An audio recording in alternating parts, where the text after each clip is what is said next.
What is your name? McCain. What is your rank in the Army? Lieutenant Commander in the Navy. His body broken after being shot down. Brutal torture awaiting him.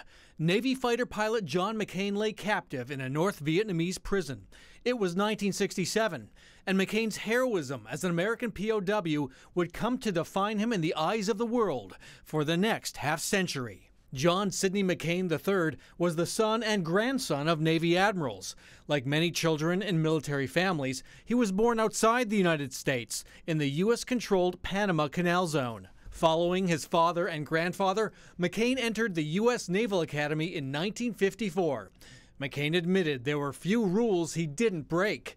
The descendant of Navy royalty graduated 5th from the bottom of his class. As a Navy pilot, McCain cheated death more than once. In 1967, just months before he was shot down over North Vietnam, McCain was in the cockpit of his jet on the aircraft carrier Forrestal. An accident triggered an explosive chain reaction. McCain jumped out of his jet and into the flames. 134 crewmen perished in the inferno.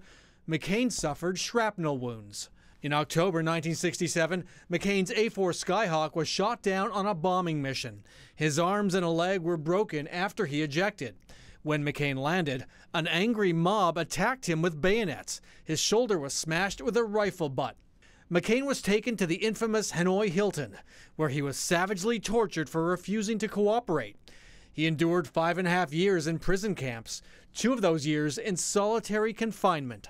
McCain's captors had learned quickly about his Navy heritage. They called him the Crown Prince. A year after McCain's capture, his father was named commander of U.S. forces in the Pacific. The North Vietnamese offered McCain early release as a propaganda ploy, but McCain refused.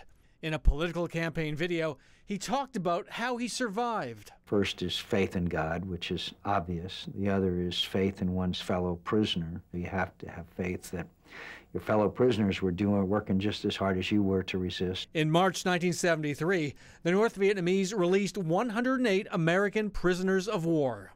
Lieutenant Commander John McCain returned home in a hurry to make up for the 5.5 years he lost.